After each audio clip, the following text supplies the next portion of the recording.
Hello friends, welcome to YouTube channel study Mantra. तो friends, जैसे कि आप लोग यहाँ स्क्रीन पे देख रहे होंगे सीटेट जनवरी 2024 पेपर आउट। जी हाँ, आप लोग ये सोच रहे होंगे कि किस जनवरी 2024 का पेपर हुआ नहीं, तब तक ये पेपर आउट कहाँ से हो गया। तो दोस्तों मैं ये आपको बता दूँ कि ये दोस्तों जो पेपर है वो सीटेट के द्वारा ही बनाया गया पेपर है, जो हम उसको सीटेट प्रीवियस ईयर क्वेश्चन के नाम से जानते हैं। दोस्तों इसी को हम यहाँ पे बहुत बारीकी से इसको एनालिसिस करेंगे। दोस्तों हम एकदम ओरिजिनल पेपर के द्वारा इसको हम डिस्कस करेंगे। अगर आप इस वीडियो को देख लेते हैं तो आपको 4 से 5 नंबर यहाँ पे पक्का हो जाएगा। तो दोस्तों बिना देरी किए हुए अपने वीडियो को स्टार्ट करते हैं। अगर हमारे चैनल पहली बार विजिट किया तो चैनल को सब्सक्राइब कर बेल आइकन को प्रेस कर दीजिए और अपने दोस्तों को भी शेयर कर दीजिए। तो यहाँ आप लोग देख रहे होंगे कि एकदम ये ओरिजिनल पेपर है दोस्तों, एकदम दोस्तों ओरिजिनल पेपर है। ठीक है, इसी पेपर को हम यहाँ पे डिस्कस करेंगे, संपूर्ण डिस्कस करेंगे, अच्छे तरीके से डिस्कस करेंगे। तो वीडियो को स्टार्ट करते हैं। यहाँ पर दोस्तों अगर हम पहले क्वेश्चन की बात करें तो पहला क्वेश्चन में दिया गया दोस्तों, केंद्रीय माध्यमिक शिक्षा बोर्ड सीबीएसई द्वारा अपनाए गए प्रगतिशील शिक्षा के प्रतिमान में बच्चों का समाजीकरण जिस प्रकार से किया जाता है उससे अपेक्षा की जा सकती है। दोस्तों उससे अपेक्षा की जा सकती है, ठीक है। तो दोस्तों यहाँ पे शिक्षा का मूल उद्देश्य विद्यार्थी की तार्किक क्षमता के विकास की साथ साथ उसके सामाजिक विकास की प्रक्रिया को बल प्रदान करता है। यहाँ पे केंद्रीय माध्यमिक शिक्षा बोर्ड इन मूल तत्वों से परे नहीं है और वह स्वयं के द्वारा अपनाए गए प्रगतिशील शिक्षा के प्रतिमान में बच्चों का यह सामूहिक भागीदारी का एवं सक्रिय कार्य कुशलता की अपेक्षा यहाँ पे करता है। तो दोस्तों इसका सही जवाब क्या होगा, आप लोग को यहाँ पे पता चल गया होगा। इसका सही जवाब जो होगा दोस्तों ऑप्शन नंबर 2 हो जाएगा। वे सामूहिक कार्य में सक्रिय भागीदारिता का निर्वहन करे और सामाजिक कौशल सीखे, ठीक है। सीबीएसई बोर्ड यही चाहता है बच्चों की समाजीकरण के विकास में, ठीक है। नेक्स्ट क्वेश्चन है क्वेश्चन नंबर 2, ठीक है। इस पे दिया गया है दोस्तों, निम्नलिखित में से कौन सा वाइगोत्स्की का सामाजिक सांस्कृतिक सिद्धांत पर आधारित है। दोस्तों वाइगोत्स्की के सामाजिक सांस्कृतिक पे सिद्धांत है। दोस्तों वाइगोत्स्की के सामाजिक विकास के सिद्धांत का निहितार्थ संज्ञात्मक समस्या समाधान अर्थात बच्चे अपने शिक्षक के निर्देशानुसार अपने साथियों की सहायता से जिन समस्याओं का समाधान कर पाते हैं उन समस्याओं का समाधान कर पाते हैं जिन्होंने उन्हें अपनी कक्षा में देखा है।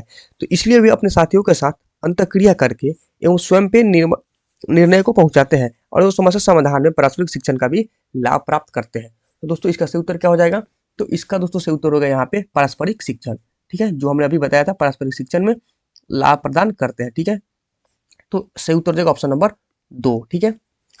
3 नंबर क्वेश्चन अगर हम देखते हैं तो यहाँ पे दिया गया दोस्तों, एक शिक्षिका अपनी कक्षा से कहती है कि सभी प्रकार से प्रदत्त कार्यों का निर्माण इस प्रकार किया गया है कि वो प्रत्येक विद्यार्थी अधिक प्रभावशाली ढंग से सीख सके, अतः सभी विद्यार्थी बिना किसी अन्य सहायता से अपनी कार्य पूर्ण करें। यह कोहल वर्ग के किस नैतिक विकास के चरण की अपेक्षा की ओर संकेत दे रही है। तो दोस्तों ये क्वेश्चन है कोहल वर्ग से।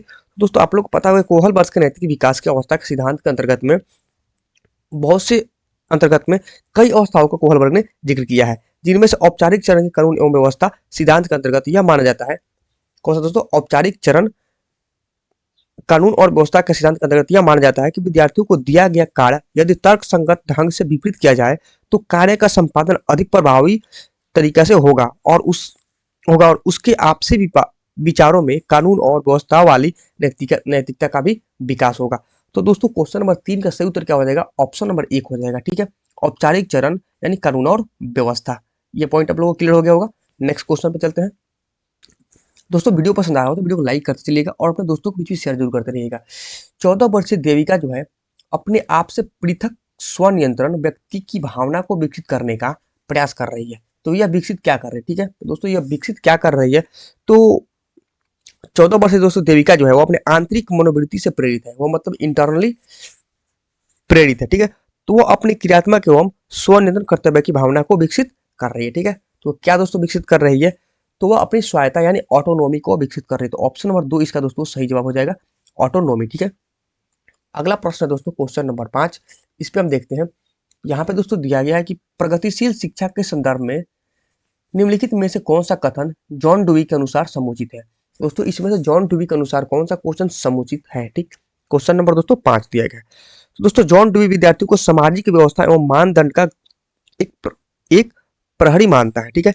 तो इन बातों का दोस्तों यकीन करते हैं कि बिना विद्यार्थियों सामाजिक व्यवस्था के में शिक्षा के प्रचार प्रसार नहीं होगा। ठीक, तो अगर हम बात करें आंसर की, तो दोस्तों 5 का सही उत्तर का जो ऑप्शन नंबर दोस्तों यहाँ पे बी हो जाएगा। तो विद्यार्थियों को स्वयं ही सामाजिक समस्याओं को सुलझाने में सक्षम होना चाहिए, ये दोस्तों जॉन डुई मानते हैं। ठीक है, ऑप्शन नंबर 2 इसका सही उत्तर हो जाएगा।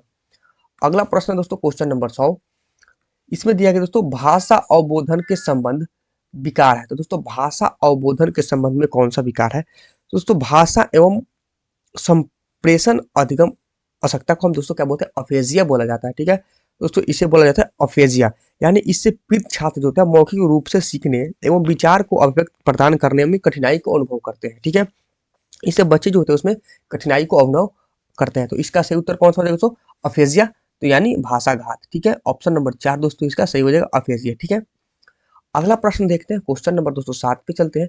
इसमें दोस्तों दिया गया है कि क्वेश्चन नंबर 7, निम्नलिखित में से कौन सा आलोचनात्मक दृष्टिकोण बहुबुद्धि सिद्धांत थ्योरी ऑफ मल्टी से संबंधित नहीं, थ्योरी ऑफ मल्टीपल इंटेलिजेंस से संबंधित? दोस्तों बहुबुद्धि सिद्धांत की बात करें तो ये हॉवर्ड गार्डनर के द्वारा दिया गया सिद्धांत है। ठीक है, हॉवर्ड गार्डनर के द्वारा दिया गया यह सिद्धांत है। तो क्वेश्चन नंबर 7 की अगर हम सही बात करें कौन सा संदर्भ नहीं है, यहाँ पे क्वेश्चन में ध्यान देना है, नहीं पूछा है। तो दोस्तों नहीं पूछा है तो ये प्रतिभाशाली जो तो बच्चे होते हैं वह एक क्षेत्र में ही अपने प्रतिष्ठा प्रदर्शित कर रहे हैं, ये बात दोस्तों गलत है, क्योंकि प्रतिभाशाली जो स्टूडेंट होते हैं वो हर एक क्षेत्र यानी किसी भी क्षेत्र में अपना प्रतिभा को प्रभावित कर सकते हैं। ठीक है, तो ऑप्शन नंबर 3 इसका सही उत्तर होगा। दोस्तों क्वेश्चन नंबर 8 की अगर हम बात करें तो बहुबुद्धि सिद्धांत को वैध नहीं माना जाता है, क्योंकि? तो दोस्तों बहुबुद्धि सिद्धांत को वैध नहीं माना जा सकता है, क्यों?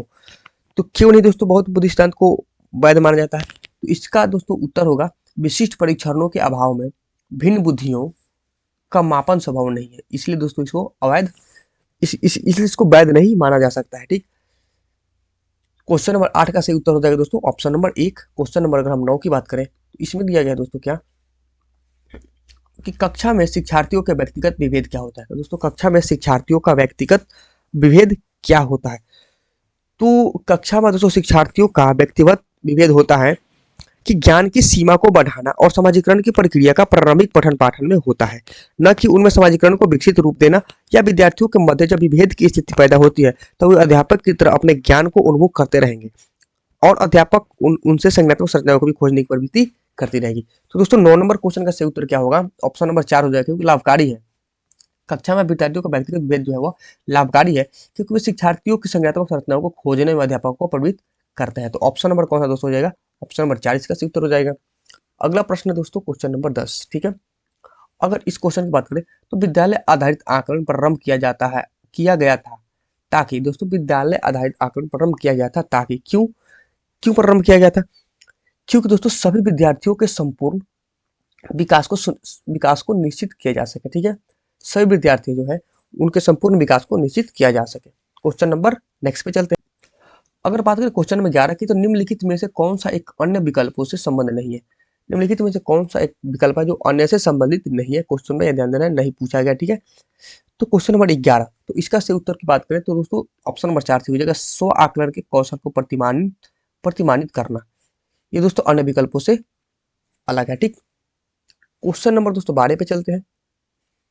यहाँ पे दिया गया है कि निम्नलिखित में से कौन सा प्रश्न अपने विशिष्ट क्षेत्र से ठीक तरह से मिला हुआ है? तो दोस्तों निम्नलिखित में से कौन सा ऐसा प्रश्न है जो अपने विशिष्ट क्षेत्र से ठीक तरह से मिला हुआ है? तो क्वेश्चन नंबर 12 कौन सा मिला हुआ है? तो दोस्तों प्रश्न का उत्तर हो जाएगा, सही उत्तर हो जाएगा ऑप्शन नंबर 4। निर्धारित कीजिए कि दिए गए मापकों में कौन सा मापक अपने उत्तम परिमाणों को पाने में सर्वाधिक प्रविष्ट कर सकता है? ये दोस्तों विश्लेषण से मिला हुआ है, यानी सही तरीके से मिला हुआ है विश्लेषण से। ठीक है, तो ऑप्शन नंबर 4 इसका सही उत्तर होगा। वहीं अगर हम बात करें क्वेश्चन नंबर 13 की, तो इसमें दिया है निम्नलिखित में से कौन सी सर्वाधिक प्रभावकारी विधि हो सकती है जो आपके इस अपेक्षा को पूरी कर सके कि वंचित विद्यार्थी अपनी भागीदारिता द्वारा सफल हो सके? तो दोस्तों वंचित विद्यार्थी जो है अपनी भागीदारिता के द्वारा सफल हो सके। तो क्वेश्चन नंबर 213 है, तो इसका सही उत्तर हो जाएगा क्या? अगर आपकी अपनी सफलता है तो उनकी क्षमता में विश्वास का अभिव्यक्त करें। ऑप्शन नंबर 1 इसका सही हो जाएगा क्वेश्चन नंबर 13 की। ठीक है, क्वेश्चन नंबर दोस्तों 14, निम्नलिखित में से कौन सा विकासात्मक विकार का उदाहरण नहीं है? दोस्तों विकासात्मक विकार का उदाहरण नहीं है, तो इसमें कौन सा नहीं है? दोस्तों ऑप्शन नंबर से हो जाएगा इसमें ऑप्शन नंबर 3, पर अभिघात्मक तनाव यानी पोस्ट ट्रोमेट्रिक स्ट्रेस, ये दोस्तों विकासात्मक विकार का उदाहरण नहीं है। ऑप्शन नंबर 3 इसका सही हो जाएगा। 14 नंबर क्वेश्चन, तो दोस्तों इसमें दिया गया है कि बहुशिक्षण शास्त्रीय तकनीकें वर्गीकृत अधिगम सामग्री बहु आकलन तकनीकें तथा परिवर्तनीय जटिलता एवं सामग्री का स्वरूप निम्नलिखित में से किसके संबंधित है। तो क्वेश्चन नंबर 15 का सही उत्तर क्या हो जाएगा दोस्तों, विभेदित अनुदेशन से ये संबंधित है, विविध अनुबंधन से ये समझते हैं। दोस्तों नेक्स्ट क्वेश्चन पे चलते हैं। अगर दोस्तों आपको पीडीएफ चाहिए तो आप हमारे टेलीग्राम चैनल में जुड़ जाइए। टेलीग्राम चैनल का लिंक हम अपने वीडियो के डिस्क्रिप्शन में दे देंगे, वहां से आपको पीडीएफ प्रोवाइड हम करा देंगे, ठीक है। क्वेश्चन नंबर 16 पे चलते हैं। तो निम्नलिखित में से प्रतिभाशाली अधिगमकर्ताओं के लिए क्या समुचित है। तो दोस्तों निम्नलिखित में से प्रतिभाशाली अधिगमकर्ताओं के लिए क्या समुचित है।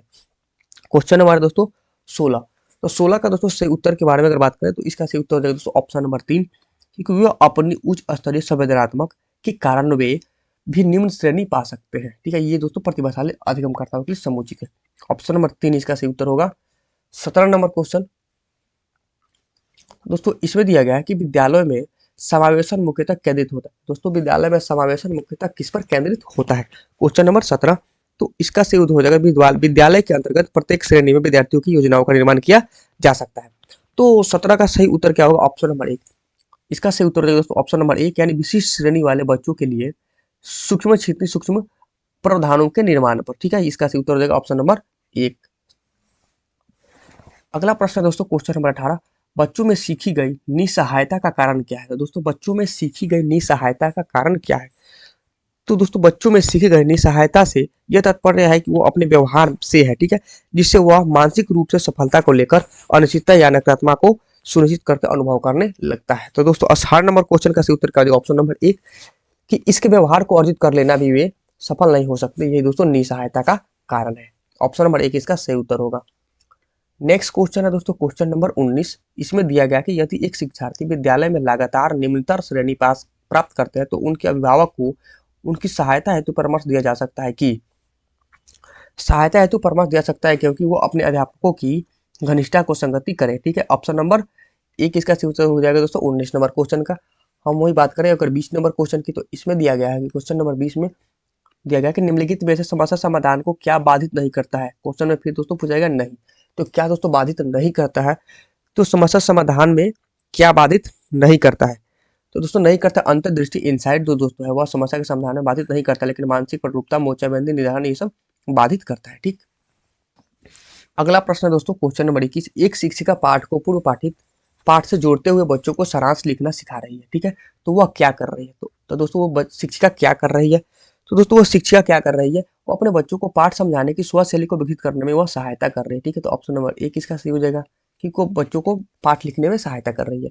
22 नंबर क्वेश्चन वहीं पे अगर हम देखें तो इसमें दोस्तों दिया गया है कि एक बच्चा जो है अपनी मातृभाषा सीख रहा है, ठीक है, और वो दूसरा बच्चा जो है वहीं पे द्वितीय भाषा के रूप में सीख रहा है।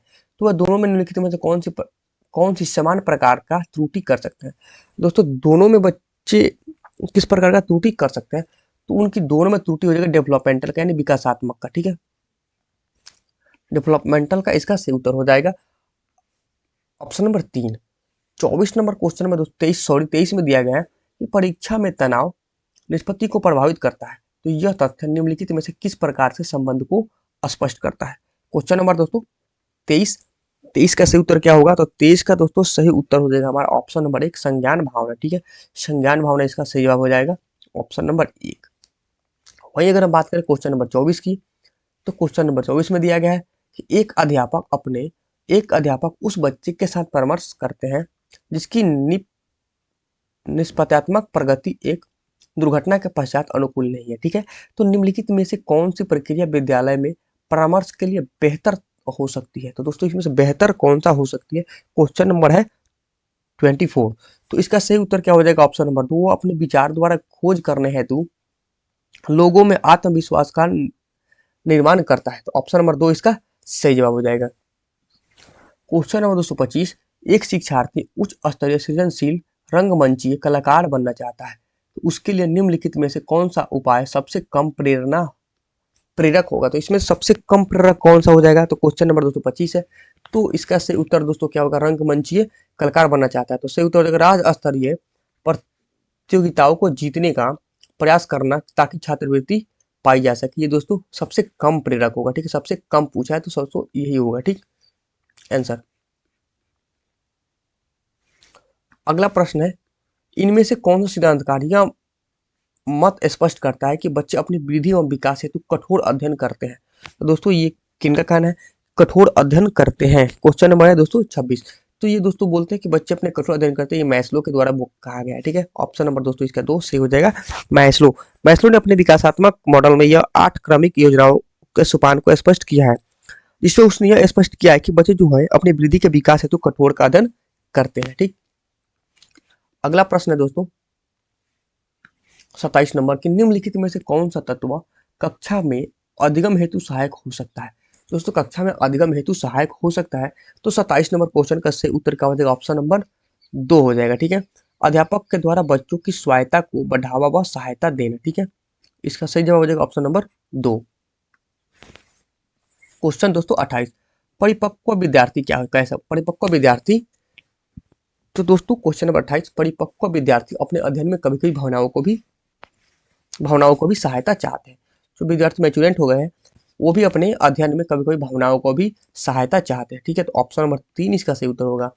अगर वही हम बात करें क्वेश्चन नंबर 29 की, तो इसमें दिया गया है कि पूर्व विद्यालय में पहली बार आया बच्चा मुक्त रूप से चिल्लाता है, लेकिन 2 वर्ष के बाद वही बच्चा तब प्रारंभिक विद्यालय में पहली बार जाता है तो अपनी तनाव चिल्लाकर व्यक्त नहीं करता, अपितु उसके कंधे व गर्दन की मांसपेशियां तन जाती है। इससे इस व्यवहार में परिवर्तन का सैद्धांतिक आधार क्या हो सकता है। तो ये इसका दोस्तों आधार क्या हो सकता है, तो बस वही विभेद एकीकरण के विकास का लक्षण दोस्तों इसका हो सकता है। ऑप्शन नंबर 4 इसका सही उत्तर होगा, ठीक। नेक्स्ट प्रश्न है दोस्तों क्वेश्चन नंबर 30। तो इसमें दिया गया निम्नलिखित में से कौन सा कथन सत्य है। निम्नलिखित में से कौन सा कथन जो है दोस्तों सत्य है, क्वेश्चन नंबर 30 कौन सा कथन सत्य है।